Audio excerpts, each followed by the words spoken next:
Olá, bem-vindos, mais um ClinaCast no ar. Hoje é um dia muito especial. Eu sempre digo isso no começo, mas a cada convidado, a cada encontro, é sempre um prazer trazer conteúdo, gente querida aqui nessa mesa. Eu e o João, meu parceiro. Boa. Obrigado. João Lopes Alves, founder da ClinaCare. E estou hoje como host do ClinaCast, junto com a Lu, entrevistando aqui o Marco e o Gui. Muito obrigado por terem vindo. Bem-vindos, senhores. Marco, Gui, obrigada. Este episódio ele é muito especial e tem muita curiosidade sobre o tema, sobre Open Care, sobre Open Health, sobre telemedicina, telesaúde. Então, a gente vai passar um tempo aqui conversando sobre um tema que todo mundo tem curiosidade e eu tenho certeza que vocês vão trazer grandes contribuições. Marco, bem-vindo. Se apresenta, por favor, para o nosso público. Obrigado, Lu. Obrigado pelo convite. Obrigado, João. Tudo bem, Gui? Prazer estar aqui. Eu sou o Marco Bego, sou hoje responsável pela área de inovação do Hospital das Clínicas, aqui da USP, e também sou responsável pela área de radiologia. E adorei o convite para falar de coisas que a gente faz no dia a dia e coisas que são super interessantes, principalmente Open Health, que gera bastante discussão, né? Partes de tele, que acho que tem bastante coisa ainda para fazer. Então, obrigado mesmo pelo convite. Marco, eu já tenho te colocado em algumas boas reuniões, não são frias, eu juro, para falar sobre isso. E é muito bacana trazer a visibilidade do que vocês estão fazendo. Mas a gente quer também hoje saber um pouco mais sobre você, daqui a pouco, com perguntas interessantes. Guilherme, eu falo Guilherme Conexa porque eu nunca consigo falar seu sobrenome. Você pode me ajudar? Vamos tentar mais uma vez. Então, Guilherme Weigert. Gostei.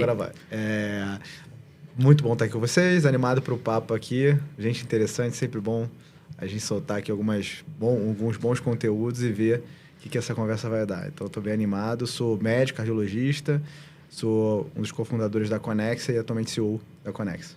O Gui, ele é o mais experiente de todos nós aqui de podcast, eu não tenho dúvida. Então, Gui, você está em casa, né? Eu acho que é legal a gente falar um pouco sobre a trajetória de vocês. E eu tive a oportunidade de conhecer o Gui no início da pandemia, né? Eu já vim acompanhando a trajetória da Conexa, e a Conexa, diferente do que todo mundo pensa, é uma plataforma que nasceu antes da pandemia, já trazia uma provocação importante de trazer esse acesso digital, olhando para o comportamento das pessoas que ali já estavam se uberizando, né? Eu adoro esse termo. A gente já tinha um consumo fora de saúde digital, mas ainda havia uma tensão em relação à parte de teleconsulta. E a tensão vinha aparentemente muito mais até dos médicos e profissionais de saúde do que das pessoas. Como foi para você, como médico, olhar para esse universo digital? A telesaúde, a gente nem falava que era telemedicina, a gente falava que era telesaúde, era uma ferramenta de suporte pré-pandemia, né? Resgatar um pouco, isso é frio, isso é distante, isso não é para o médico, isso afeta a relação médico-paciente. Como foi isso para você logo no início? Não, muito, muito boa pergunta, que a gente mudou bastante o nosso foco nesse tempo. Quando a gente lançou, né, a Conexa em 2017, a ideia, a gente tinha várias barreiras de regulamentação, né? Então a gente foi para o mercado com uma proposta um pouco diferente do que a gente tem hoje. Então a gente foi com uma proposta de ser uma clínica de atenção primária, que tinha a telemedicina como suporte à decisão do clínico, né, com o especialista. Então, você conectava o clínico com o cardiologista, neurologista e o paciente na sala. Então, foi assim que nasceu. Então, foi bem diferente do que é hoje. O que a gente percebeu? Que essa conexão na frente do paciente gerava um baita valor para ele. Que ele falou, poxa, eu estou tendo um especialista que está olhando para mim, né, em conjunto com um médico, tem uma equipe olhando para mim. Como a gente viu que o modelo de atenção primária era muito difícil de evoluir naquele momento, né? Acho que com as regras, com o modelo muito aberto de rede, a gente acabou fazendo uma movimentação de 2017 para 2018 e falou assim, olha, a gente está vendo muito valor da telemedicina em si, do contato. E sim, engaja pra caramba. Então, será que a gente não deve fechar a clínica? Foi aí que a gente fechou a clínica. E foi para um movimento 100% digital para conectar o profissional com o paciente diretamente, na época, através de teleorientação, né, que a gente fazia. E foi muito, muito assim, interessante. E aí, você falou muito esse ponto, né, da relação médico-paciente, da conexão, né? É muito embora que a gente agora já... Tem gente que a gente fala, nunca viu, né? Nunca se viu presencialmente, a gente conversa como se fosse amigo. Mas naquela época era muito mais difícil ver isso. E uma das coisas que mudou muito, eu gosto de dar exemplo, foi quando a gente estava no 9 de julho, se eu não me engano, a gente foi lançar o primeiro produto, primeira tele oncológica, que era um atendimento para pacientes que tinham feito quimioterapia. E aí você queria fazer uma orientação médica por vídeo, porque tinha uma queixa recorrente de 24 a 48 horas e esses pacientes acabavam sentindo efeitos colaterais, sintomas e iam para o hospital. E aí no hospital, imunodeprimidos, podiam pegar a infecção. Ele falou, será que a gente não consegue afastar esse paciente do em risco, casa? E foi sensacional. Ali eu vi o poder da conexão. E naquele momento, né, que é empresa pequena, startup, né, quando você está começando, né, como é que a gente faz? Bota o CTO, fica aí supervisionando para ver se vai dar certo. E toda a equipe ali no front. E quando a gente fez essa primeira consulta, que foi muito, muito interessante. Você tinha uma equipe de enfermagem da oncologia, os médicos na mesma sala, com o computador, a gente rezando para dar certo naquela época. Adoro isso. Não, porque assim, quando a médica apertou o botão de entrar, passaram-se 40 segundos que pareciam meia hora. Eternidade. Isso em 2018. 2018.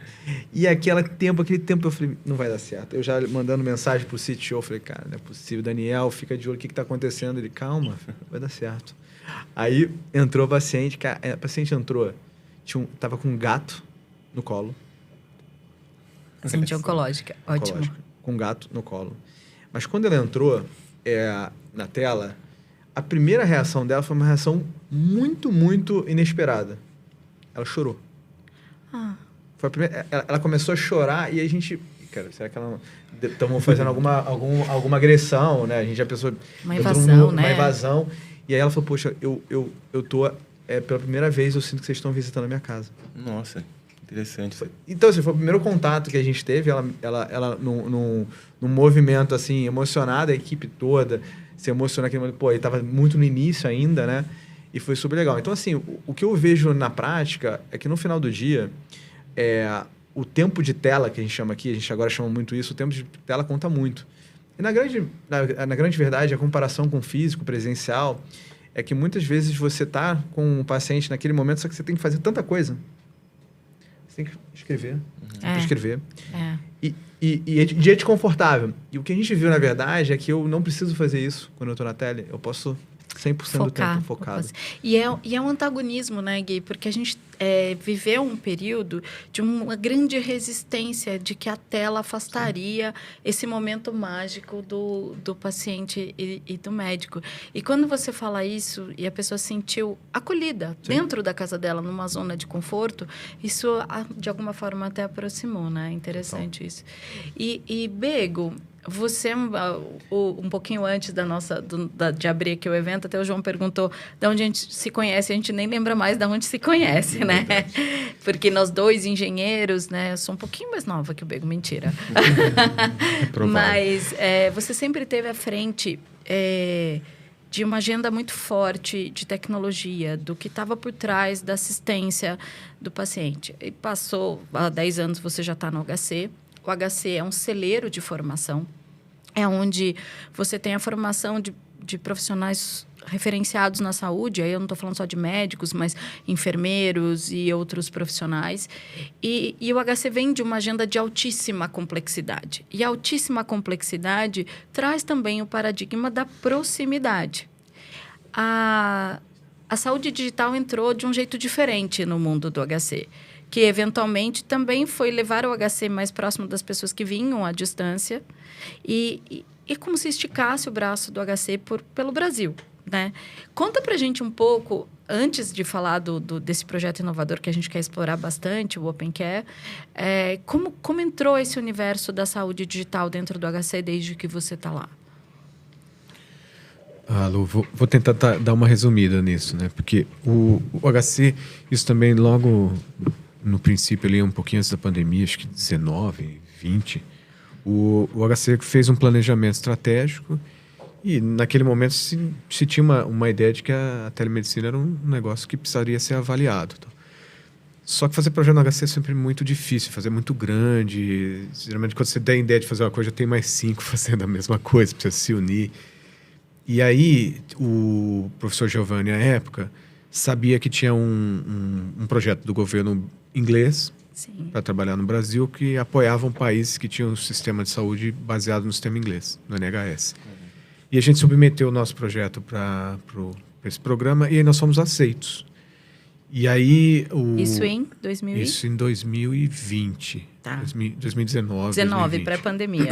Porque esse projeto durou 3 anos, acabou faz então mais ou menos isso aí, né? 2020.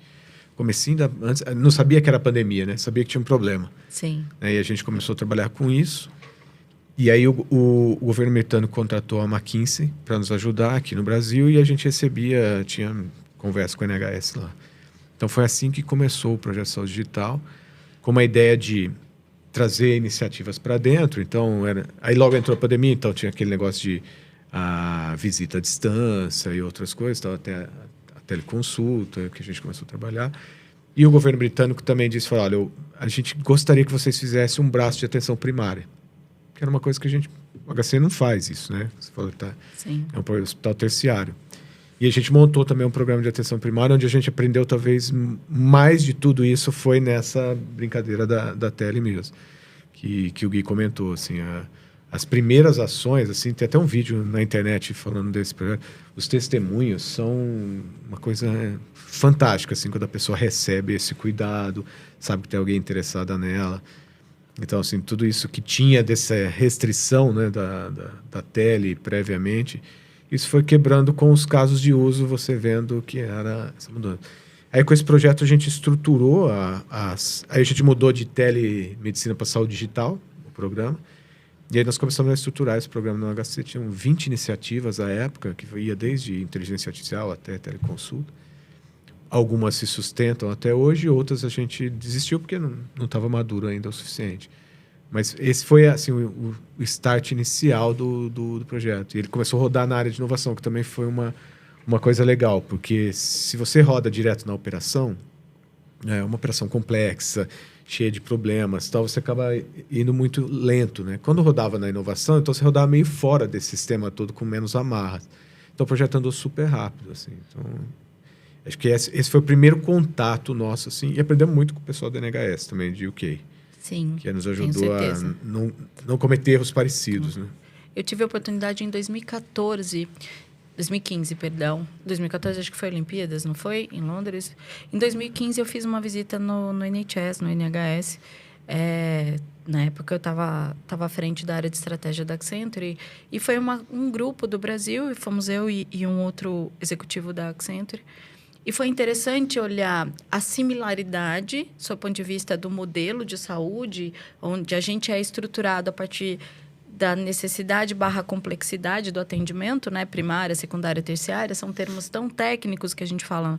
Mas eu acho que tinha muito mais ali um alinhamento interessante, como eles se organizaram para as Olimpíadas. Então, eu fui um ano depois das Olimpíadas, acho que foi 15.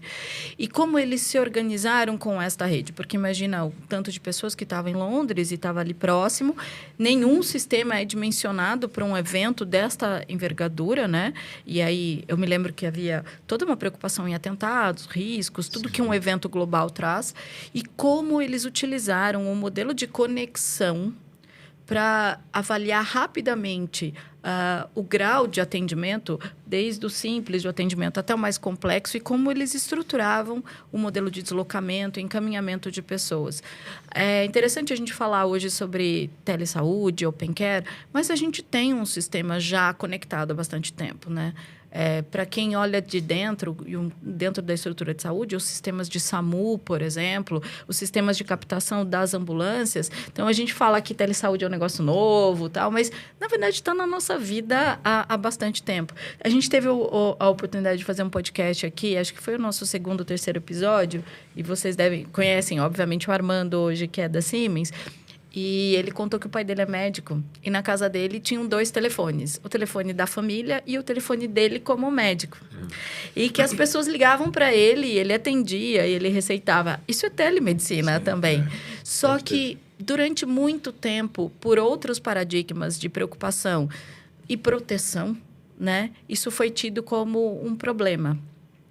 Eu acho que a tele foi uma das vacinas mais importantes do Covid. Porque como nossa maior proteção ela era o distanciamento, por além das pessoas que estavam correndo risco pela contaminação específica, como atender as pessoas crônicas, como cuidar de quem estava em casa. Todo eletivo que foi repriorizado, ele foi levado para esse ambiente virtual. A gente jantou com um familiar à distância, a gente comemorou aniversário à distância e a gente foi atendido à distância. Então, para mim, e aí, assim, eu que sou uma apaixonada pela saúde, eu digo que a segunda vacina mais importante na pandemia foi a telemedicina, porque ela permitiu que as pessoas pudessem ser assistidas, encaminhadas em caminhos de segurança. Eu me lembro que o HC teve portas separadas para riscos Covid e riscos de complexidade. Chegou até a fechar algumas unidades e tal. E a telemedicina teve este papel, salvou muita gente em casa, fez o encaminhamento e tal. Lu, eu tenho uma pergunta. Obviamente, pelo depoimento que o Gui trouxe aqui, o ir em casa, assim, foi extremamente importante na pandemia. Mas eu gostaria de entender, do seu ponto de vista, se ele, de alguma forma, ele vem para substituir ou se ele vem para complementar. Até pelo início da jornada da Conexa, vocês nasceram como complementariedade, né? E aí, na pandemia, acho que, obviamente, ele era uma necessidade, porque a gente precisava desse distanciamento naquele momento, mas hoje, ele é mais para um primeiro atendimento ou ele realmente vai para toda a jornada? Olha, acho que depende muito da complexidade do caso, né? Eu diria que para menor complexidade, eventualmente você consegue substituir grande parte, né, dos problemas de baixa complexidade. Para, obviamente, média e alta complexidade, você eventualmente vai precisar uma conexão, né, que é um modelo híbrido de atendimento. Então, o que no final do dia, o que a gente está vendo, tá? É que qual que é a barreira do físico, do presencial para o digital? No final do dia, se você for para pensar, é um pouco de dados, de informações, né? Então, o toque. O que é o toque? Além, obviamente, vamos falar da parte técnica e vamos falar da parte humana, né? Que o toque, a humanização, eu posso substituir de outra forma, com uma escuta melhor, com um carinho melhor.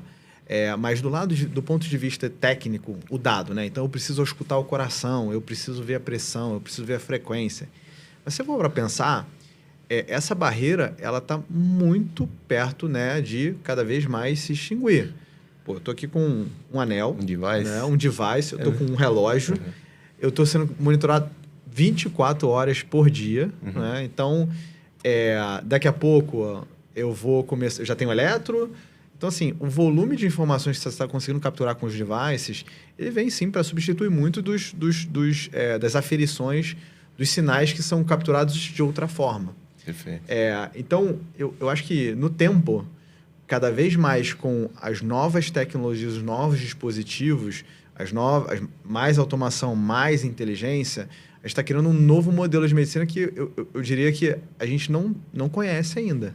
Completamente otimizado, né? Sem necessidade dos custos de deslocamento. Total, mas além disso, eu acho que assim, a gente não foi treinado como médico nesse novo modelo, com volume de variáveis e dados que a gente tinha antes. Então, para o médico está cada vez mais difícil tomar decisão, se for para pensar.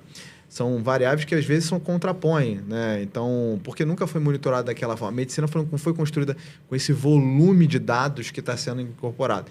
Então, eu diria que no tempo, cada vez mais, a gente vai precisar ainda mais desses dispositivos de tecnologias, de dado, predição, para conseguir enfrentar a nova medicina, com mais informação, com mais dado. Então, sim, eu acho que uma parte boa da jornada você consegue capturar via digital. Eu, sim, acho que em alguns momentos você vai ter que ter conexões com presencial, dependendo do grau de complexidade, dependendo vamos dizer assim, da queixa e do profile do paciente. Então, por exemplo, pacientes de altíssima complexidade oncológicos, eles vão precisar de um atendimento presencial, de um atendimento no hospital. Até porque você tem um grau de intervenção, né? Sim. Então não tem como. Não tem como. Não existe... tipo assim, eu gosto muito de comparar assim, o Uber. O Uber é diferente da Tele. Mas assim, o Uber você precisa do carro, né? Tem que entrar no carro e... Então ele é um tech enabler. O iFood, né? Você pede a comida precisa chegar. Na Tele eu diria que tem um pouco dos dois, né? Na Tele você tem, sim, 100% da digitalização, ou seja, eu consigo fazer o atendimento digital, mas em alguns momentos eu vou usar esse aporte tecnológico para conexão. Então, para rastrear o paciente, para monitorar, mas de fato eu vou precisar ter uma entrega presencial. Então, eu diria que o approach híbrido, ele é muito importante ainda. A gente fala muito da jornada phygital, né? Que é o Sim. físico e o digital. E eu acho que tem um lugar que tem um... Vou dizer que é quase um glamour, né? Do seu anel, do seu relógio meu também, né? Uhum. Mas tem um lugar que eu acho que é super importante, que é o acesso. E a gente tem usado esse canal para falar muito sobre o acesso. Porque 200 milhões de pessoas, 150 milhões SUS dependente. Todos nós somos usuários do SUS, uma vez que tomamos pelo menos uma vacina na vida e usamos o Conect SUS para ir e vir durante a pandemia. Mas SUS dependente, a gente tem 2/3 da nossa população. E tem que chegar nessa ponta, tem que chegar neste lugar. Eu acho que tem 2 grandes desafios. Chegar para quem precisa e formar quem atende a usar este meio da melhor forma para chegar melhor. Eu tive o prazer de ter visto a apresentação do primeiro resultado do Open Care. No dia que eu gravei um podcast, inclusive citei ele aqui pela primeira vez. E aí, desde então, o tadinho do Bego, eu tenho convidado ele para diferentes encontros e situações. É um prazer. E aí eu falei, eu tenho que expandir essa visão. Conta pra gente o que foi o Open Care, este primeiro momento de resultado que vocês estão apresentando. Como é que foi o Open Care dentro do HC, né? Conta pra gente um pouco o que é esse movimento. É legal até para um pouquinho do histórico, né? Prometo ser breve, né? Não seja, a gente tem bastante tempo e a gente quer te ouvir. Tudo que o Guilherme comentou, né? Assim, é uma coisa que foi vivida, né? Tudo isso. E o que a gente viu? Assim, quando a gente começou a ir mais longe do HC, a gente tinha problema de conectividade, de chegar lá.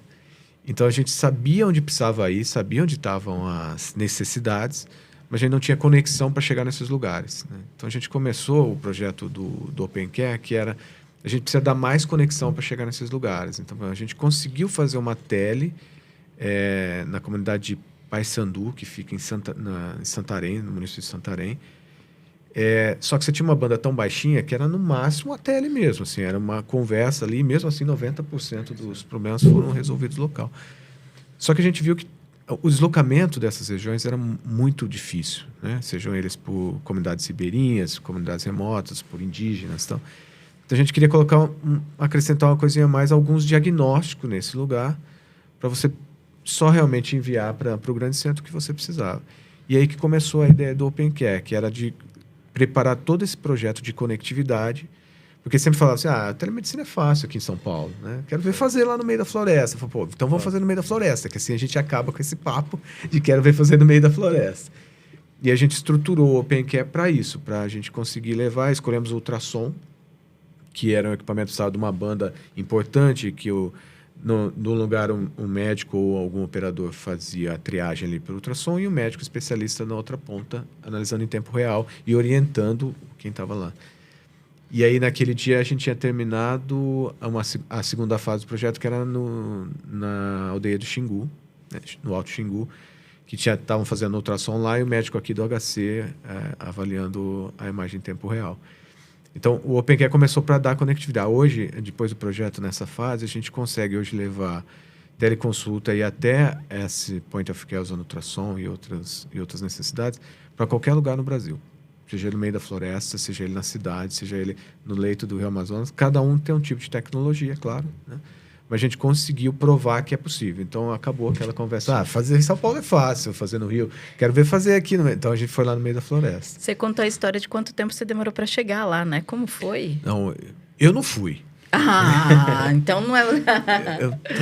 Cara, teve algum problema. Não me lembro agora exatamente por quê. Mas o caminho era assim, para você ter uma ideia. A gente sai para ir no Xingu, né? Sai daqui, vai para Goiânia, 2 horas de voo. Depois de Goiânia, vai para uma cidade chamada Canarana, que são 12 horas de ônibus. Depois de Canarana até a aldeia, são mais 6 horas de 4x4, barco e outras coisas mais, quando não chove. Quando não chove. E levando todos esses equipamentos aí você tinha que levar... Os equipamentos eram todos point of care. Então, era o tração remoto, do satélite. O que era mais pesado para levar era diesel, porque você não pode usar o diesel da comunidade. Mas o que a gente montou também, toda a parte que a gente precisava de energia, a gente já levou a célula solar. Sensacional. Então, a gente conseguia com a célula solar alimentar o satélite de baixa órbita e também ter por ultrassom. Mas a gente teve que levar diesel também. Porque... E eu me lembro que na apresentação foi a comunhão de várias frentes, né? Vocês aproveitaram o momento do 5G, vocês trouxeram o pessoal de telecomunicações e discussão de satélite. Você trouxe o time do Ministério junto com vocês, dentro do projeto, neste olhar, porque é algo novo. Por ser algo novo, ele precisa ser experimentado antes de ser regulado. E vocês foram pioneiros nessa discussão, né, Bego? A ideia foi assim, até o que eu comentei, assim, não era ficar falando de que era importante. A gente queria fazer os casos de uso. Porque no caso de uso, você sai daquela discussão, às vezes chega até a ser um pouco ideológica da coisa. E aí você mostra, fala, eu fui lá e fiz. Deu esse problema. Tal. Eu lembro que a gente falava assim, não, você vai na comunidade indígena, o indígena vai se sentir ameaçado, ele não vai gostar disso. Cara, vai lá perguntar para os caras. Eles colocaram o nome no projeto, eles renomearam o projeto lá de Sonho do Xingu. Então, o próprio indígena não tem essa relação, ele está precisando daquilo. Mas aí, assim, a gente tinha um problema sério de telecomunicações, né? Tivemos que chamar o pessoal de telecomunicações, de device, juntamos banco. A gente precisava de um provedor de cloud, mas a gente não tinha dinheiro para pagar em dólar, então nós chamamos o Itaú, que a gente pagava em real. E isso é legal. Eles foram juntando partes de outros setores, né? Por que entrou o Itaú? Porque ele tinha ociosidade por conta do movimento, né? Ele levou muito para o cloud, ele tinha o data center dele com ociosidade, e foi a hora da gente poder usar como provedor, né? Eu sei que depois isso até virou um negócio para eles lá. Eu fui o primeiro cliente do provedor do Itaú. Só não pagava, mas eu era cliente. Eu acho que uma das questões mais importantes do OpenCare aí é a interoperabilidade, ou a forma como as plataformas se comunicam, né? E hoje a gente tem diversas plataformas que atendem isso, são completamente diferentes, né? Como é que a gente faz para todas elas terem uma linguagem única? Em que ponto que a gente está? Como é que chega nisso, né? Então, você sabe, João, que o que a gente viu? Assim, a gente foi lá e fez o exame, né? Fez no indígena. E aí vamos supor que ele tinha um problema que ele precisava ser endereçado para um atendimento num centro maior. Você fez uma telemedicina com o médico prescreveu um ultrassom e ele fez o ultrassom. Isso, exatamente. Porque o médico já tem, às vezes, alguns médicos no polo. Sim. Que vão lá em missões. Eles vão no período do ano e tal, e faz lá, seja apoiando aqui de tele, mas tem um pessoal local para ajudar no processo como um todo ali. E aí então fez a tele, fez o ultrassom e verificou que precisava encaminhar para Canarana, que é a cidade mais perto. Então, o que a gente viu? Aí ele saía de lá, pegava essas 6 horas de 4x4 e tal. Quando ele chegava em Canarana, ele entrava na fila de novo. Por quê? Porque não tinha interoperabilidade, entendeu? Ele zerava. Tudo que você fazia lá, ele ia lá e zerava. Ele entrava de novo na fila. O indígena tem uma característica que ele não vai sozinho. Ele vai com a família, vai um representante e tal. Então, ele ia, se deslocava para essas cidades. Imagina, já deixa, né, metade da coisa para trás, vai lá. E às vezes fica um mês lá, até 5, mais. 6 pessoas. Tem até uma casa que eles têm e tal, e ficam lá esperando passar no processo. Porque como não tem interoperabilidade, aí tem um monte de coisa. Mas pode furar a fila. Tem um monte de regrinhas que eu não as questiono, acho que elas são importantes.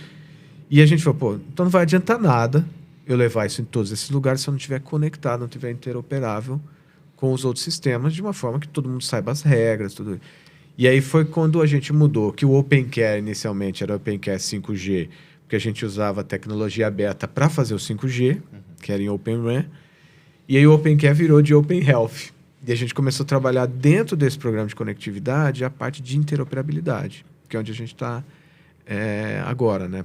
Organizando esse projeto agora. Porque primeiro a gente levou lá, né? Pro Guilherme, provavelmente, eu levo lá a teleconsulta. Certo. E o paciente, você fala, ele é do SUS, mas ele não é só do SUS. Ora, ele está no SUS, aí ele conseguiu uma teleconsulta, ele vai para o privado, aí ele volta para o SUS, aí ele pega um remédio, ele compra na farmácia. Então, você não consegue pegar esse paciente, você não segue a vida dele mesmo. Então, isso não sabe, não tem essa conexão. O SUS sabe quando ele está no SUS, o privado sabe quando ele está nele. Ele falou, pô, a gente precisa unir essas coisas e tal. Mas já está todo mundo fazendo isso há anos, né? De, vamos interoperar e tal. Aí a gente falou, então vamos fazer o seguinte, vamos parar de falar e vamos fazer um caso de uso. Vamos começar a fazer projetos pilotos testando interoperabilidade. E no desafio de um financiamento super baixo, de ser algo paralelo às suas operações, não é? Isso também traz... Financiamento lá nunca faltou, porque nunca teve. Eu adoro. Sempre foi o desafio. Porque assim, quando você tem zero, dobrar é muito fácil. Continua sendo zero. Então, e a gente tem lá, eu até falo sempre isso para alunos, assim, a gente tem uma área de inovação, ela não pega recursos do público, né? Por 2 motivos. Assim, um extremamente nobre, porque o recurso que vem para o público é para atender paciências, quando eu vou pegar ele para fazer projeto de inovação. E o outro é que, mesmo se eu quisesse, eu não conseguiria. Eu queria ser o último da fila para pegar esse dinheiro. Você é prioridade 254. Zero. Então, a gente sempre busca o apoio da iniciativa privada para montar esses projetos. E a gente sempre chama o governo e quem né, como observador para participar. Às vezes o governo até participa junto também. Mas a gente sempre monta um grupo de participantes, primeiro aqueles que tenham algo a acrescentar, então não é só recurso, ele tem que vir com o recurso e também fazer parte do projeto. E essa estruturação é que ela é assim, desafiadora você montar, porque são muitos interesses, né? A gente adora quando as empresas colocam os interesses, porque quando eu coloco os interesses eu sei o que é. Eu preciso zelar por eles também, quando é um projeto, né? Eles são compatíveis. E é difícil você trabalhar em ecossistema no Brasil, né? Porque ainda o risco é pouco analisado. Então, a gente também tem que focar o que nos une e deixar de fora o que é competição. Então, esse é o manejo de criar esse tipo de projeto que é mais estruturante. Mas, assim, Bego, assim, eu vou dizer que em alguns momentos, né, a gente se conheceu em alguns projetos públicos também. Eu tive uma fase minha consultora que eu trabalhei com parcerias público-privadas, a gente se cruzou, então... Eu não sei se eu tenho tanta sensibilidade com você, mas eu entendo a escassez. Mas no mundo privado, a escassez não é uma questão de financiamento, mas é uma questão de geração de valor. E eu acho que eu estava muito próxima da Conexa em 21, né? Tive o privilégio de ver um momento importante de crescimento da Conexa. E ali a gente tinha, teoricamente, o cenário perfeito.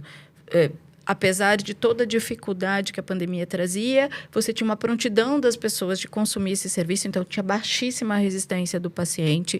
Eu tinha uma aderência do médico, porque em muitas vezes era a única forma dele atender a sua carteira de clientes e se manter conectado, mas a dificuldade de se integrar para a geração de valor e, ao mesmo tempo, ser percebido com valor e não como um custo adicional, foi muito sofrido, né, Gui? Então, assim, até uma subestimação. Mas como vocês estão me cobrando uma consulta remota, a mesma coisa que física? Então, são perguntas banais, mas que são super importantes num momento onde a tecnologia, ela traz eficiência, ela traz acesso, ela tem uma capacidade de até por sua natureza e sua origem, trazer a informação mais estruturada, se não o dado, a informação estruturada, e uma resistência de conectividade, interoperabilidade muito grande, né, Gui? Isso foi muito percebido e é até hoje, apesar da apropriação. Tanto é que eu percebo uma mudança na sua fala.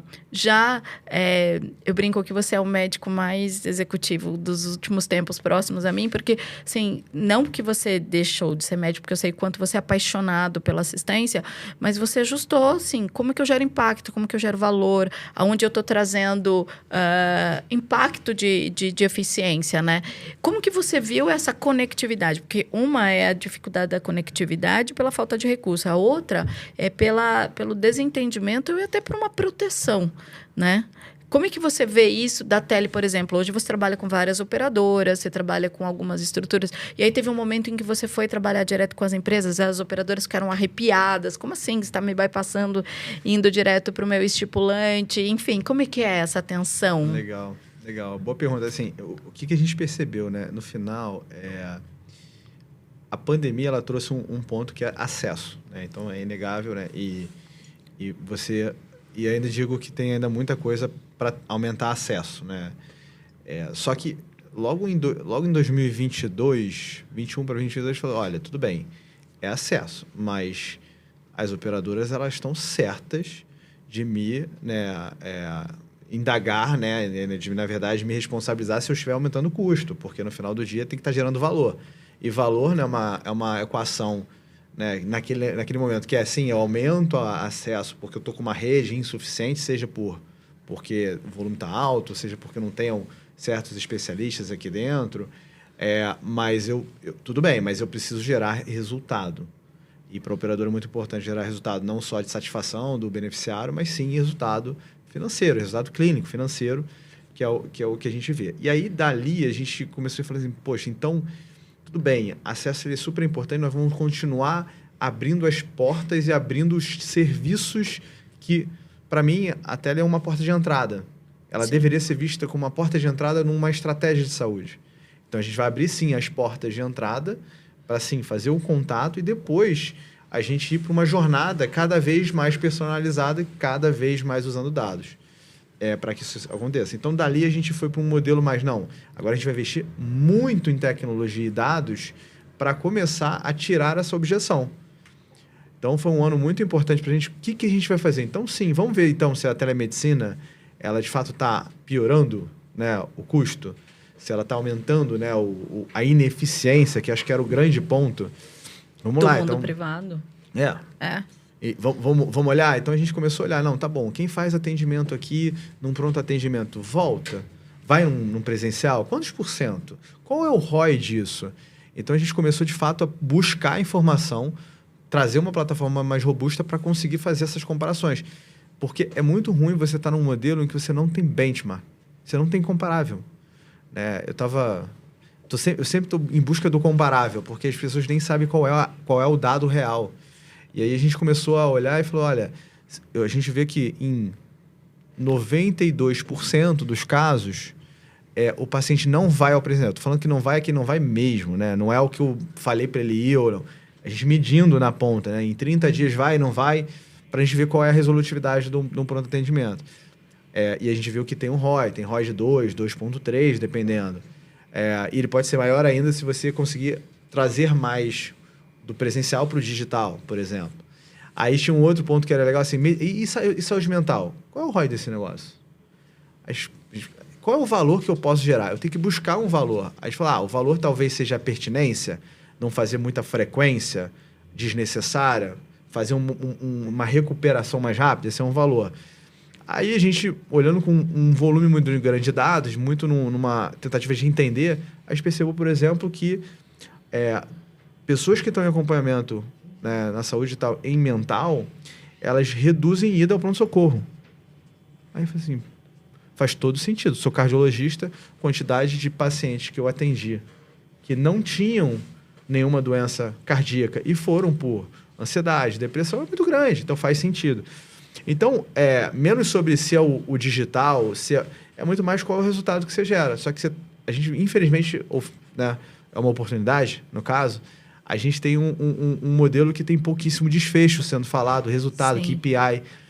Mas o digital justamente provoca isso. E ao provocar, o que eu acredito a gente provocando pelo lado digital, a gente melhora o presencial também, porque o presencial vai correr atrás. Fala, opa, peraí. É verdade.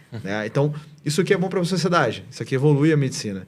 Então, para mim, é resultado, é case, para a gente mostrar, de fato, o quanto existem verdades mesmo, né? Sim, isso atrapalha e a gente vai ver qual é, então, se atrapalha, tem uma dor. Como é que eu resolvo essa dor? Né? Ô Gui, e tem uma coisa assim, eu acho que o Bego falou uma coisa interessante. Existem umas místicas, umas verdades absolutas que precisam ser colocadas e a gente gosta desse espaço de confiança. Então, primeiro, O indígena, o povo originário, vai se sentir invadido se eu chegar lá com uma tecnologia. E ele batiza o projeto de Sonho Xingu. O idoso, os 50 mais, os 60 mais, não topa a telemedicina. É muito louco, mas eu vi alguns resultados. A gente teve a oportunidade de estar juntos num evento de autogestões, que tem uma concentração de carteira 50 mais super relevante. E a taxa de adesão é impressionante. E a mística de a telemedicina substitui o consultório, ao invés de qualificar o uso do consultório. Mas tem uma mística que eu acho que fica ali por trás e eu queria falar sobre ela. A telemedicina tira o paciente do médico. Acho o contrário. Eu acho que é uma ferramenta poderosa para o médico manter o paciente dele engajado no cuidado. E eu queria que você falasse sobre isso. Porque tem uma questão que, assim, com a telemedicina, liga no PA, o paciente vai para qualquer um. Então, o paciente da doutora Luciane, eu vou perdê-lo se eu ampliar o acesso. E acho o contrário. Acho que a sensação de aproximar o médico do paciente é o telefone do pai do Armando, que o paciente, quando tinha problema, ligava para ele para saber o que estava. Como é que você vê essas duas respostas? Os dois estigmas. O idoso não adere à telemedicina e o médico perde o paciente quando você oferece a telemedicina. Legal. Eu adoro esses estigmas porque é aqui onde eu foco, né? Então, onde estão as objeções, a gente vai focar para desconstruir o modelo. E aí, nesse caso de idosos, a gente na pandemia mesmo, antes mesmo da autogestão, a gente teve um case, né, numa verticalizada de idosos, né, em que em 3 dias a gente implanta, né, uma carteira, né, de por volta de 500 mil vidas, que você faz um volume de 3 mil atendimentos no dia. Sim. Uma carteira de 500 mil. Num dia. E com uma taxa de resolução acima de 70%, exato, né? Então, assim, 3 mil, aí você fala assim, de novo, o idoso ele vai ter mais carência de acesso por touchpoint, porque ele tem problemas não só... O profissional está lá, mas às vezes ele não consegue chegar. Ele tem diversos dificultadores para chegar. Então, sim, ampliar os pontos de contato, com certeza, vão ser atrativos. Aí o ponto mas ele não é tão bom de tecnologia, então você tem que ser bom de UX. Vai para onde ele vai no WhatsApp, enfim, você tem que se adequar, né? Mas eu sou muito cético quanto à questão do idoso. Se ele tem um problema, ele tem uma dor que é a dor do cuidado, ele vai, de alguma forma, passar essa dor. E sim, vai pegar o telefone, como ele manda para o WhatsApp, com 80 e poucos % dos idosos já estão, né, com contas no WhatsApp. Então, eu acho que esse é um ponto que caiu por terra. Para mim, quanto mais uma jornada fluida, uma UX boa e mais pontos de contato gerando valor para ele, como tudo, né? Tudo é assim. Nada a ver, mas tudo a ver, né? Eu adoro alguns números. Mais de 70% da população brasileira que está no Facebook tem mais de 65 anos. Porque o Facebook foi uma ferramenta de encontrar os amigos de longa data. Então, assim, é uma ferramenta, uma rede social que foi substituída pela nova geração, nem mais pelo Instagram, TikTok e outras coisas. Mas o Facebook em si, 70% da população é 65 mais no Brasil. E é interessante, porque é uma característica muito Brasil. Então, é um estigma que o idoso não tem habilidade tecnológica, enfim. Mas tem uma outra coisa que é um outro estigma que eu gosto muito, de desafiar, que o regulatório não gosta disso, né? O público não gosta da tecnologia, ou não olha para esse lugar. Eu acho que tem um desafio enorme do financiamento, e a gente vai falar um pouco sobre trazer o privado para esse desenvolvimento. Mas eu queria que você contasse como foi a sua experiência, porque nada foi feito escondido, né, Bego? Sempre compartilhando esse projeto do Open Care, esse acesso ao povo Xingu, perante a sociedade, aberto para quem quisesse participar, público, privado, regulatório, quer observar, quer participar, quer criticar. E o que eu vi na apresentação do resultado foi um grande interesse de, antes de falar pode ou não pode, entender, gera valor e como a gente escala. E esse é um estigma importante. Então, assim, eu confesso que eu vou ser uma das pessoas que vou divulgar esse podcast, porque como falo muito sobre o setor de saúde, todo mundo fala assim, mas no regulatório não tem risco? Não vai vir alguém aqui chegar e falar não pode? Então, como é que foi isso no HC, que é o celeiro do novo, né? O regulatório, ele sempre está atrás em relação à inovação. Se o regulatório estivesse na frente, imagina a qualidade da nossa inovação no país, né? Então, assim, você tem que se fazer entender, né? Eu me lembro, assim, já tivemos discussões à época com a Tele, com a inteligência artificial, com o próprio pessoal da Anvisa, e eles diziam, claro, olha, é novo para você, é novo para mim, né? Eu preciso entender o que você está fazendo para eu te ajudar também a encontrar os caminhos, né? O que eu acho é que a questão de segurança na saúde é uma coisa importante, a gente precisa garantir ela. E os órgãos de controle, muitas vezes eles precisam ser chamados e ofertar para eles as informações que você tem. Né? Para dizer, olha, eu estou querendo fazer isso, o que você acha? Muitas vezes ele está igual você ali, ele também não sabe. Então, e quando a gente fala assim, né, o público, o privado, o regulador e tal, parece que são outras pessoas, mas somos nós mesmos, né? Exato. Somos A as gente é mesmas um pouco pessoas de que tudo. mudam de cadeira em algum momento e estão lá do verdade. outro lado e voltam. Então, são as mesmas pessoas. O que eu vejo é que, assim, às vezes precisa realmente... Você perde um tempo para dar essa transparência, né? É claro que é diferente. Por exemplo, eu imagino, o Guilherme está fazendo uma inovação dentro do produto dele, é um negócio comercial do produto dele, diferente do que a HC faz, que é uma coisa mais para a sociedade. Então, eu tenho mais licença, né, poética ali para contar as coisas, eu não tenho muitos segredos industriais naquilo ali. Então, facilita também essa coisa. E a gente tem tentado se posicionar, assim, como nesse ecossistema, como alguém que o interesse do HC, por exemplo, se mudar hoje toda a teleconsulta, não muda nada a minha vida, né, sendo HC. Se amanhã introduzir mais tecnologia, também não muda. Se não introduzir, também não muda. Né? Eu só vai mudar quando eu começar a usá-la. Então, a gente se colocou nessa posição como alguém que zela pelos interesses da população, do serviço e tal. Para ter alguém que possa falar assim, poxa, olha, eu não tenho um conflito de interesse nisso, então vamos fazer juntos. Eu entendo a sua posição, entendo a dele, vamos tentar nos unir aqui e tentar resolver o que ainda não tem conflito. Né? Então, e o regulatório é sempre assim, né, cara? Ele vai depois, é natural. Até porque se ele vier antes, a gente não consegue fazer inovação. Mas a inteligência da transparência é bem importante, né? Eu acho que é bem legal a gente falar sobre isso. Mas a gente está falando de tema técnico, eu sou apaixonada por essa fala, mas é interessante conhecer a trajetória de vocês também. Porque tem alguma coisa que trouxe. A gente tem o nosso momento, que é o momento... Momento ClinaCare. É, o momento... Já fala do Pedro. Que é o Pedro que criou esse momento, mas que eu acho que é legal, que assim, a Clina é uma plataforma que tem como um grande propósito gerar valor para os profissionais de saúde. Médicos e todos os profissionais de saúde que hoje usam recursos físicos no formato de consultório, digitais e todo o sistema em prol de prestar assistência. E o momento ClinaCare é o momento em que a gente para e pensa, por que não fazer diferente? Qual foi o momento do Guilherme de quero fazer diferente? Sair da cardiologia. Que te trouxe aqui. Também começou por você, Guilherme. Vai chegar por você, Bego. Fica tranquilo. Deixa eu... Qual delas, né? Qual dos momentos, né? O que veio na sua primeira cabeça, assim? Tipo, que veio? Qual foi o momento em que você se propôs a fazer diferente? Acho que alguns momentos, mas assim, o que eu diria que talvez para eu fazer diferente, eu tinha que abdicar de algumas coisas, né? Então, acho que talvez esse tenha sido o momento mais importante. Então, desde que eu formei na faculdade, na medicina, na UFRJ, eu comecei a empreender, né? Então, fiz um primeiro empreendimento, que era uma plataforma de educação médica, que chamava Jaleco. A gente vendeu para um grupo de educação. Foi muito legal, que a gente tinha 200 mil alunos fazendo. Legal. E a ideia era inovar, transformar o sistema de ensino médico, que era muito focado ainda em residência, mas para um modelo mais atrativo para o usuário. Então, foi super legal. E fiquei brigando, né, entre aspas, o tempo entre empreender e assistência.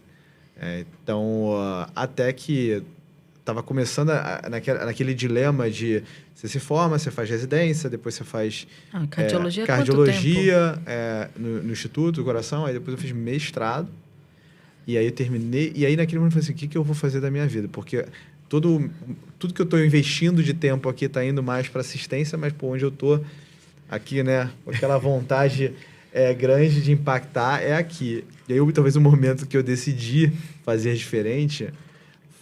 acho que foi em 2016, que eu falei, quer saber? Eu vou fazer um Observer no Texas Heart, que era o maior instituto nos Estados Unidos de transplante e bomba cardíaca. E eu ficava no setor de transplante. E eu falei assim, eu vou para lá. Se eu chegar lá e ficar uns 3 meses lá e não curtir, aí eu vou empreender. E aí vou fazer um negócio grande. Então, essa era a minha ideia. Então, a gente já sabe se você curtiu ou não. Na verdade, foi legal, assim... eu diria que você acordava cedo, né? 4 da manhã você estava lá, fazendo round, super normal, hospital. E era legal, assim, dispositivos... Poxa, eu vi uma inovação assim, eu não tinha visto isso no Brasil. Então, eu vi os pacientes andando com bombas, né, cardíacas, andando pela rua, sabe? Era um negócio assim... Eu nunca tinha visto aquilo, né? Isso não existe isso no Brasil. Tem alguns lugares já fazendo, mas era muito raro.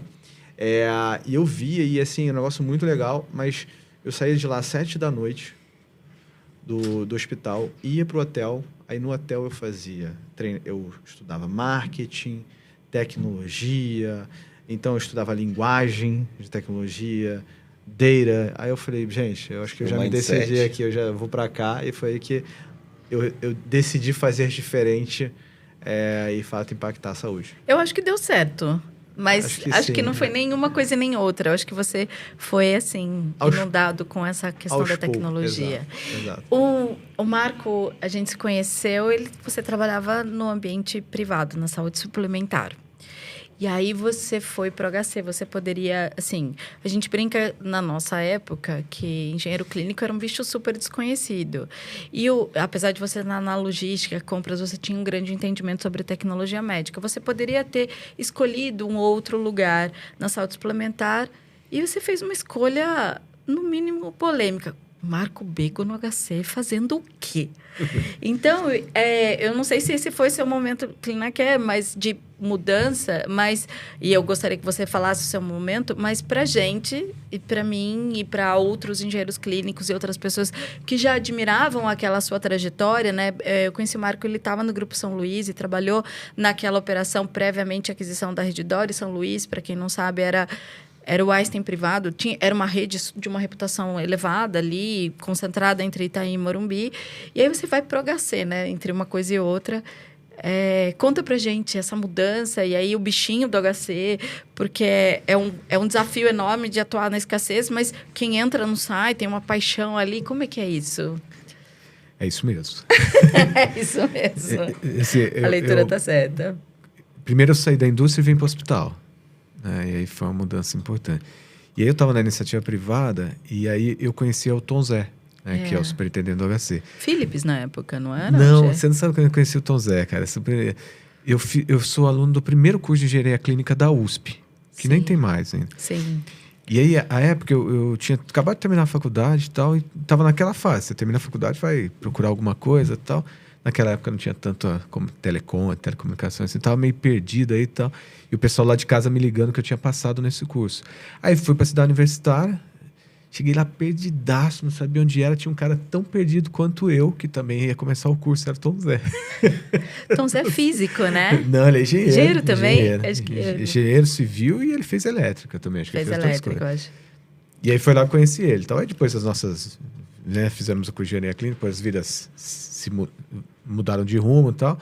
E aí ele me ligou, eu estava saindo do São Luís, eu ia empreender, tinha montado uma empresa de fazer planejamento de demanda.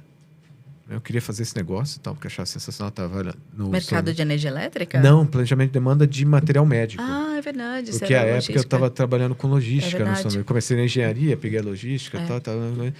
E, eu precisava de um negócio para planejar melhor essa coisa. Eu montei uma empresa junto com outros 2 amigos e tal.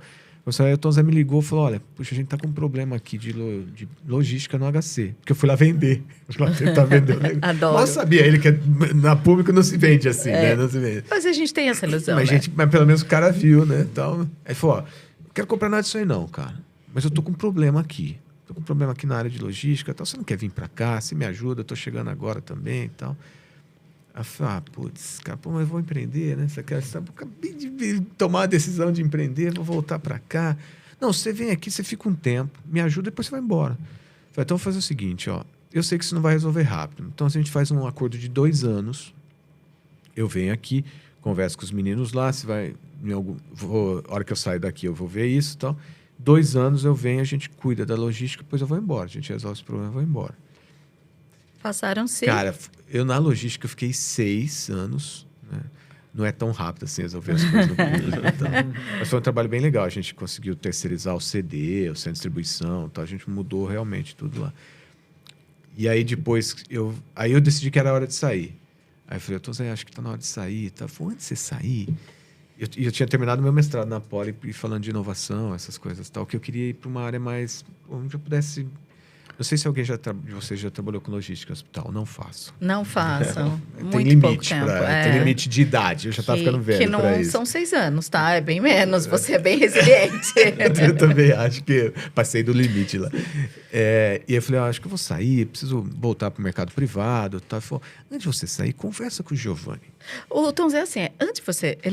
esse antes de é muito bom. É muito... O Tom Zé é um cara... incrível. Um gigante, um cara sensacional, inteligentíssimo. Então, conversa com o professor Giovanni, ele está montando um negócio de inovação. Fala com ele, que de repente você vai se encaixar lá, você já vai para o INRAD, inovação lá não tem salário. Então, você vai para o INRAD, toma conta do INRAD e cuida da inovação. E aí, fui conversar com o professor Giovanni, né? É praticamente impossível você dizer não para o professor Giovanni. Né? Além de ser um cara de uma educação, né, você deve conhecer, uma educação primorosa, assim, tal, ele te coloca as coisas de uma forma que você fala... Agora encontrei a luz, né? E aí eu fui para a área de inovação e aí tô somando o primeiro e o segundo acho que já vai para 11 ou 12 anos. Delícia. Parei de contar faz tempo. Já. Falando em inovação e saindo desse momento, a gente tem visto, né? Eu e o João, estar na ClinaCare faz parte do meu movimento de me colocar num terceiro lugar no mercado, né? Naveguei um pouquinho pelo público, privado, /consultoria, e agora está como advisor e como conselheira, e a ClinaCare foi meu primeiro conselho aí na minha volta do meu sabático. Mas quando eu resolvi voltar para a saúde, eu fiz um mergulho importante. Eu tenho um medo enorme de ser papel velho, tá? Tenho medo, porque essa coisa de ter, entre consultora executiva, né? Eu fiquei caminhando nesses lugares, a gente se conheceu em hospitais, depois eu fui para a Accenture, depois eu fiquei 2 anos na DASA, depois voltei para a UI. No meio do caminho, fiquei com as Health Techs e fiquei com o Gui. Eu fiquei quase 6 meses com você lá, né, Gui? Foi um projeto muito legal. Eu nem sabia que eu já era conselheira quando eu fui para lá. Eu nem lembro o nome que era, mas 6 meses já parecem 2 anos. É assim também? É intenso, né? É gostoso.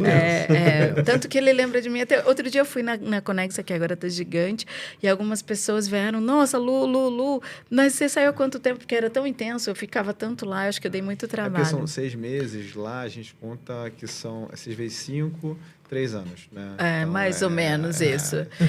Dos 5, 3 são minha intensidade e 2 são dele, tá? Porque a gente bate no mesmo pino ali. 2 anos e meio. Mas quando eu voltei da Austrália e falei assim, quero voltar para o mercado de saúde, porque na UI, apesar de eu ter feito saúde, eu olhava para outros mercados e aquele medo de ser papel velho. Quando eu falo papel velho, ter um conhecimento profundo sobre o passado, que tem um valor mais acadêmico e menos funcional e de impacto, né? Eu amo vocês dois porque vocês são 100% baseados em caso. A razão de vocês estarem aqui é porque você não fala nada sem pôr na prática e o Bego dá o jeito dele também de defender aquilo que deu certo ou contar o que deu errado. E em dezembro, quando eu fui estudar o mercado, eu vi um movimento que eu já imaginei que fosse acontecer, mas muito latente, que é a saúde complementar. Ela não é nem só a suplementar dentro do modelo do rol, do plano de saúde, todas essas brigas, judicialização, consulta, credenciamento, e nem está no grande desafio do financiamento do Sistema Único de Saúde. Então, normalmente, tem uma prevalência de pessoas que são SUS dependentes, mas tem gente que tem suplementar que está usando o complementar. O complementar é aquilo que você falou, é o acesso com ticket ou popular ou pontual sobre algum evento, e depois ele busca o seu sistema regulado, público ou privado. Então, esse primeiro movimento aconteceu em 2008, com cartões de desconto, depois 2015 com as clínicas populares. E aí agora, pós-pandemia e com toda essa questão de escassez, a gente vê 2 grandes movimentos. Os cartões saúde, muito ancorados na telemedicina, com pronto atendimento, suportando a percepção de valor, mas com outros serviços complementares. A saúde complementar, em 23, foi mais da metade da saúde suplementar. Foram 151 bi de reais. 50% do orçamento do público. Em tickets baixos, em baixa complexidade e uma fatia importante de autocuidado, bem-estar e anti-envelhecimento. Então, aí a gente tem estética, tem nutrição, tem atividade física. E esse número não coloquei nem alimentação e nem Gympass, tá? 151 bi, o que eu estou colando é medicamento, telemedicina, procedimentos dermatológicos, tudo que é extra-rol e cartão. O grande valor da saúde complementar é ter um canal confiável de um profissional de saúde, médico ou enfermagem, para quem ligar quando precisar. Por isso, a telemedicina é uma âncora, o pronto atendimento digital é uma âncora importante do cartão. Mas outros serviços são conectados. E uma das resoluções que eu tenho discutido é, por ser um movimento complementar, ou seja, ele não briga nem com a operadora e nem com o SUS, veja uma prontidão de conectividade com o Conect SUS, e com algumas plataformas para que o indivíduo carregue sua informação. Eu sou uma otimista e eu acho que esse é um movimento muito interessante. Isso amplia efetivamente acesso. A pergunta fica para vocês: como vocês veem esse movimento que não vem nem do regulatório, nem do médico, nem da indústria farmacêutica, nem da indústria de equipamentos, vem do indivíduo? Ele compra o cartão, ele busca para sua família o quê? Ele busca um canal de segurança. Eu tenho uma telemedicina porque se eu tiver um problema, antes de eu ir para o pronto-socorro, eu quero saber se eu preciso. Se eu preciso de uma prescrição de um medicamento por um médico indicado, eu não preciso ir fisicamente, eu vou usar a tele. Eu uso um desconto e uma fidelidade com uma rede de farmácia e assim por diante, que são as estruturas do cartão. Como vocês veem esse movimento da saúde complementar e o indivíduo que hoje coloca a saúde como uma segunda maior prioridade para a família dele, só pede para alimentação, mudando o sistema de saúde? Vai lá. Eu acho assim, eu não vou fazer uma abordagem tecnológica ou usando os dados, usando pelo lado médico, assim, usando pelo lado do que a gente vê, né? Esse é o mundo ideal, né? Você dá educação para o cidadão, para as pessoas terem educação, para ela saber se cuidar e ela começar a entender nisso, porque a saúde suplementar está cara, né? O SUS tem muito mais gente do que o sistema suporta em alguns momentos, né? Vem melhorando, mas é assim. Então, o indivíduo também procura como se defender, né, nessa história como toda. E aí eu acho que o mercado tem que dar opções. E é isso que está acontecendo. O que eu me preocupo com isso é que assim, todo mundo parece que não vê, né, que isso está acontecendo. Porque você falou, uma fatia importante, é um recurso importante, 151 bi. Né? Pessoas que transitam do sistema para o outro e tal, que entra um pouco onde a gente está discutindo lá, que a gente precisa pegar as informações para ajudar as pessoas a tomarem as decisões certas. Então, assim, no sistema de saúde suplementar, ele é super regulado, né? Assim como no SUS também tem essa regulação. Esse lugar ele é pouco regulado. Eu acho que o que precisaria agora é, sabendo que isso existe, está aí, vai crescer, o que a gente precisa é organizar esses 3 setores para que eles se complementem, né? O complementar é realmente complementar os outros 2. E eu acho que isso tem que começar a ser feito, assim, não de uma forma impositiva. Daquele negócio que vai lá assim. Pilão. Eu me lembro disso, assim, olha, a farmácia vai fazer consulta. A farmácia não pode fazer consulta, porque o cara vai dar uma consulta para ele pegar o medicamento ali. Não, mas quem está fazendo a consulta na farmácia é uma tele do hospital, sei lá, do Oswaldo Cruz.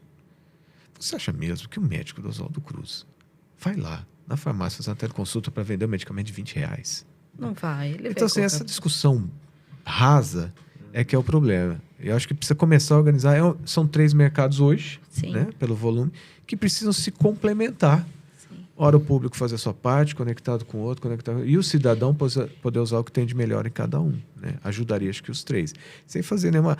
mas depois ele faz o exame lá, ele vai furar a fila aqui. Tudo isso é fácil de organizar. Né? A gente se organiza, principalmente com a tecnologia. Né? Sim. E hoje... Por exemplo, eu não vejo assim, eu não faria, e aí eu vou puxar a brasa para a sardinha do Gui agora, fazer o inverno. Não faz nenhum sentido, por exemplo, o governo ficar investindo em plataformas de teleconsulta. Não faz. Eu tenho que contratar alguém que já faz isso. Né? Porque ele faz em um monte de lugares, cada plataforma que eu monto é a mesma coisa disso. Né? Não adianta eu querer fazer coisa que não é o meu negócio, mas eu preciso ajudar que os negócios se complementem. Então, puxa, a minha visão disso não é uma visão, assim, eu diria, acadêmica, com embasamento científico. é uma visão de quem usa. Um cidadão. Os três. Porque né? nós somos três, também, né? Parte disso. E você, Gui, como você vê esse movimento da saúde complementar? Eu tenho visto, assim, eu fico cada vez mais, vou falar espantado, mas cada vez mais surpreso com o volume de cartões de saúde que aparece, assim. E, obviamente, como eles... Eu tenho muita parceria, né? Porque eles trazem, porque é um elemento importante do cartão, a telemedicina. Eu tenho visto cada vez mais... Olha, não sei quanto... Se fizesse a conta, né, de todos que eu vejo, quantos milhões de vidas, esse número é muito maior até do que o reportado. Já representa bastante do atendimento da Conexo? Hoje ainda é porque o nosso volume é muito grande em operadoras, mas ele já tem crescido bastante. Assim. Hoje você está, e acho que posso falar porque é público, né? Hoje você está num cartão que está veiculando em rede aberta, a TV, a Vivo está fazendo uma campanha. Assim, um dia cheguei, logo que eu cheguei, eu ligo a televisão no domingo, Domingão do Hulk, eu acho. E aí tem depoimento de pessoas que se cuidam com cartão da Vivo. E todo cuidado por tele. Então, assim, é o indivíduo, é a construção da cultura do autocuidado, porque esse é o apelo do cartão específico da Vivo, que é uma plataforma super massificada, né? Perfeito. Todas as empresas de telefonia celular hoje têm um parceiro estratégico que, dentro da assinatura da telefonia, ela tem o acesso, e isso faz todo sentido, porque usa o pacote de dados para fazer telemedicina e tal, não sei o quê. Mas você olha isso com um olhar, um movimento de comportamento ou um movimento de oportunidade? Acho com certeza de oportunidade, de comportamento, porque pensa o seguinte, não tem jeito. Hoje você tem um abismo muito grande entre o plano de saúde e o SUS, né? O plano de saúde e o SUS. Você tem um meio do caminho que principalmente vou falar mais de baixa complexidade, né? Que é do Primary Care, que acho que é onde estão muito esses cartões entrando, que é uma grande carência, né, do brasileiro que não tem plano de saúde. Não tem jeito, né? Então ele hoje está... E a gente... Isso não é novo. As clínicas populares vieram por causa disso, né? Então, o cartão ele só é um modelo de negócio que embarca o modelo out of pocket que já existia antes. Então, no final do dia, a gente não está mudando o comportamento. Na verdade, a gente está usando um modelo de negócio... Estruturando para influenciar uma migração desse comportamento. E sim, como não tinha um modelo de cartão e agora está ficando muito mais fácil o usuário entender o que é um cartão, porque há 5 anos atrás era difícil entender que cartão de desconto é esse. Qual a diferença de um plano de saúde? Qual é a diferença? Hoje em dia, eu acho que a tendência vai ser aumentar, e aí sem nenhum juízo da questão do regulatório ou não, porque as pessoas já estão entendendo o que é.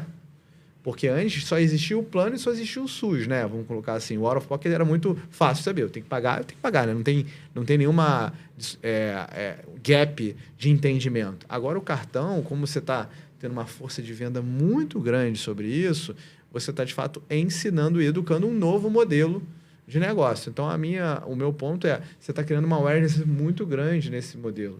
Então, o meu olhar é que ele vai aumentar. Aí, a questão da regulação, acho que vai sempre vir, porque o ponto como é que eu, de fato, não saio aqui dado que a gente está falando de pessoa física, né, em que tem um gap, talvez, de entendimento grande entre o cartão e a pessoa física, como é que você não torna isso um problema grande? Sim. Né? Então, acho que aqui é o ponto que a gente tem que tomar um cuidado, como tem em diversos outros setores também, mas eu vejo com um grande volume vindo. E se você for para pensar, não é só aqui no Brasil, né? O que é muito interessante. Saúde complementar está na França, na Austrália, não, e se você for para pensar, qual é o movimento que a Amazon fez? Super. A Amazon, né, embora ela tenha comprado agora uma empresa do modelo digital, híbrido, né? Que é a One Medical, ela acabou de lançar um modelo 100% digital de assinatura. E para um modelo que tem 90% de cobertura de plano de saúde. Eu acho que a gente vai falar sobre isso, né? A gente vai ter um episódio para falar sobre isso, mas a gente vai plantando as sementinhas porque entende que tem que desmistificar e trazer a transparência, a conversa e o valor que isso pode agregar. Vamos lembrar que hoje, para o empregador, para o dono do negócio, para a indústria, para os serviços que estão super estrangulados, a garantia de vaga de emprego, a garantia de acesso, passa por desonerar o custo. E a gente sabe que o plano de saúde hoje é a segunda linha de custo para 90% dos empresários no Brasil. E é super importante que você tenha esse acesso, mas eu acho que tem decisões a serem tomadas e provavelmente boas discussões de novos produtos, né? A gente pensa assim, será que não faria sentido se a gente conseguisse integrar e ter a saúde ambulatorial e de baixa complexidade neste modelo complementar, como é na França e como é em Israel, e o modelo de alta complexidade emergencial estruturado no modelo de financiamento público e privado? Acho que é a hora da discussão. Como você disse, Bego, a inovação sempre virá antes da discussão regulatória.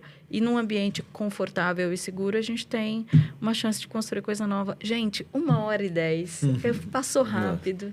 Que conversa deliciosa. Não sei se foi tão bom para vocês quanto para mim. Foi uma delícia ter vocês. Eu adoro vocês como profissionais, como pessoas, né, João? Pessoas incríveis que a gente vai conhecendo aqui. Eu vou conhecendo mais um pouquinho. Eu achei que você fosse falar que era o nascimento da Laura. É porque tem duas, agora eu não posso falar. É verdade, né? Porque... Agora eu já parei, porque antes era o nascimento da Lara. Eu tenho mais uma, eu tenho duas. Se eu falar de uma, a outra fica com ciúme. Não dá pra falar mais, entendeu? Que eu vi o Gui mudando, né, completamente a referência dele com paternidade. Isso foi muito legal. E acho que Bego ganhou umas liberdades poéticas aí ao tempo que eu fui encontrando com ele, sempre com esse jeito. Me falaram assim, como você vai levar o Bego para falar num podcast? Eu falei, simples, eu não vou contar para ele sobre o que significa. Vem aqui nesse dia, às 2h. Muito obrigada. Aqui, né? Foi uma delícia, muito obrigada. Obrigado, João, não obrigado, sei obrigado, como... A gente aguarda vocês para os próximos episódios. A gente ainda está na nossa primeira temporada. Esse é um projeto piloto. A gente até conta um pouco. O ClinaCast nasceu para estruturar esse ambiente seguro, para falar com muita tranquilidade sobre temas que ficam ali embaixo da gaveta, para encontrar os amigos, para fazer novos amigos. Então, é um prazer enorme ter vocês aqui. É um prazer quem está assistindo a gente por vídeo ou pelas nossas outras plataformas. E a gente se encontra no próximo episódio. E obrigada mais uma vez. Obrigado. Foi um prazer. Pessoal.